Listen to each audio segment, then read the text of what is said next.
Terry hadn't cut for months. Terry just go, Danica shouted. The police tie you the broken Terry in a choke hold. Legal but still in use. Get him out of here. Steve-O said. The officers requested backup which arrived surprisingly sharpish. Terry still shouting his view on the tricky situation. And then the threat to the officers by Terry, who is tasered and drops to the ground. The police who deal with this on a daily basis. Spit hook Terry, also legal as well. And strap Terry legs in leg restraints. Terry but now severely F up his place in an ambulance and driven to hospital for his safety and the safety of other. After an hour with the doctors, Terry is put under a mental health section and if good will get out minimal in 1 month is told. Danica had RG's the best place for Terry is in the care of the mental health services. You see, Danica was Terry next of kind. Terry spent months planning, plotting and trash talking in the hospital. His mental section was extended with the signature of Danica. 6 months had passed. Terry drug up. The first 6 times with an injection, as he did learn to take his meds orally. And it was Terry's review. The other patients in the hospital had told Terry, if you want to get out, shut your mouth. This first attempt to tell Terry this led to a patient-on-patient fight. So here with our Terry, said to himself, prep talking before his review. Just say nothing. Terry enters the secretive sectioning appeal. Terry had no support. In fact, a written note from Danica. It was read. Terry was not a good man. Terry was released from the mental hospital only to find he had a criminal order to stay away from Danica, Stevia and all or any other party. With all the women Terry had, no one would take him in. Terry wandered the earth. First with sock, then with no socks. All the while Danica and Steve-O and Jade made sweet life laughs and love. But it wasn't all plain sailing. Or Terry wishes. Terry is now in a bail hostile as once you lost your socks in public. Shit does get worse. Hope this helps you story. Terry and his wife Danica are not getting on. They haven't been close since she found out he'd been seeing other women and getting his mate Steve-O to cover for him. He keeps promising to change but never does. She keeps threatening to leave but never does. They've had separate bedrooms for a long time now and she won't even let him touch her. He goes to a poker game every week. This week there's someone new at the game. A girl, Jade, invited by Steve-O. Terry is interested in Jade, and after the game invites her to his house. He tells her his wife will be there but he hasn't had sex with her for over a year. Jade is up for it and even suggests a threesome. Terry doubts Danica will go for it, but what the hell, who cares?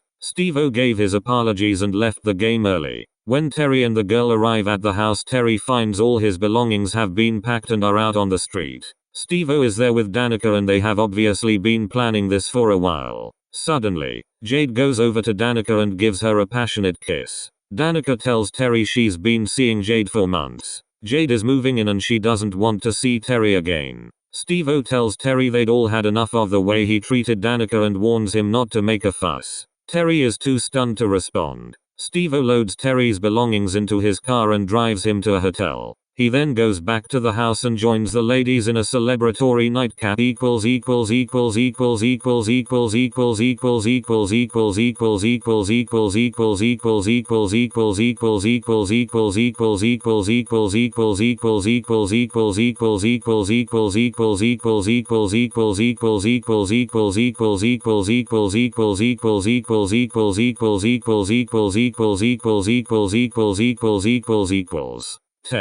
Hello Claire. I would be nice to say hi. I am Lane, a little alternative but a nice guy. Just trying to work this vlog out on a bloody iPhone. Long story. Hope you don't mind. I liked your story a lot. Got me thinking. What happened to Arthur and the family of said dead? Was there a case? Hope you don't mind. But you inspired me to think. Hope it's okay to have input. I'm having trouble with my egg tail. I'd like to make it an empowerment to young women or a education moral. After Arthur, the shadow of the unwanted chatter continued. It had been years since Arthur pushed the man under the train. The ambulance, the police on the scene, the court case that followed all left an out-of-body experience. Sat in his cell, Arthur had spoken to the chaplain, the psychiatrist and all his friends in HMP Watford. Well, friends is a little strong. Arthur had been haunted by the shadow of the victim for many years. He get peace. Ever. Arthur, it's your release day, a huge set black prison officer had said. Arthur had called him. So for so many years. Arthur lived off his single-bedded bunk, which never smelled like home. More like wee and poo from the uncleaned washing machines the convicts had washed them in. Arthur was too old to be free now. Prison had taken the life from his bones. He found this out on his daily walks up small hills. He huffed and puffed and ached and stopped. Arthur, the probation officer said. How are you? Anything worrying you? Arthur had probation for 2 years, but everything written in law is written in months. Arthur spilled his guts. The probation officer, as he did every week. The mobile phone on the probation officer table in front of Arthur and them rang. Hello, the probation officer said. The probation officer asked. Can you excuse me for a more? There's been an incident on a train. The voice on the phone said. Is Arthur Molsey with you? The probation officer returned to Arthur. Arthur, how did you get here today? The probation officer asked him. By train. Arthur replied. Monday. Arthur Moyles catching early train from Slough to London. Mild-mannered, unnoticeable, grey. He catches this train as he is usually able to find a seat and it allows him time to himself to read his book. He values this time. He likes to read. He likes to keep to himself. At first stop someone sits next to him. Says good morning. Tuesday. Same as before. Again someone sits next to him. It's the same man as yesterday. He is jovial. Open. Tries to start a conversation. Arthur responds because he is polite. They both go towards the tube on arrival in Paddington. Wednesday. Arthur dreads that he will have to talk to this man again. He tries to show he is not interested, but the man sits down and forces Arthur into conversation. This time the man continues as they leave the train and amiably chats to Arthur as they reach the tube platform. Arthur's sense of relief as he escapes from the man on the underground platform. They are catching the same tube line, but Arthur manages to move away from him as the platform is busy. Thursday. Arthur's growing consternation at this new routine that is ruining his journey to work. Should he catch a different train? Should he confront the man and ask him to leave him alone? He still takes out his book and appears to read in the hope of discouraging communication, but he can't concentrate on his book at all. By the time they reach the tube station, man chatting away. Oblivious to Arthur's discomfort, Arthur is tense with anxiety. He doesn't even manage to escape the man on the platform. He insists on cramming into the same carriage as Arthur and continuing his one-sided conversation. Friday. Arthur is consumed with worry at his impending journey. His heart is pounding. He feels sick. As train approach the first station, he peers out of his window hoping that this time the man will be absent. The train moves off. No one has joined him. He sighs with relief and gets out his book ready to relax into his reading. Then suddenly he is there, and takes his seat. Jocular, chatty, telling Arthur how he almost missed the train. He launches into his monologue. Arthur feels a pang of loathing. As they get off the train at Paddington, the man has the audacity to pat Arthur on the back, as if they are old friends, comrades of some kind. The man stays by his side as they make their way down to the underground. He doesn't stop talking even though Arthur still holds his book. The platform is busy as usual. Arthur moves right along it, trying to get as far from the man as he can, but he is persistently with him. The train comes into the tunnel at the far end. They move to the platform edge, ready to board. Arthur drops his book, and as the man bends to pick it up for him, Arthur shoves from behind. The man falls into the oncoming train. Equals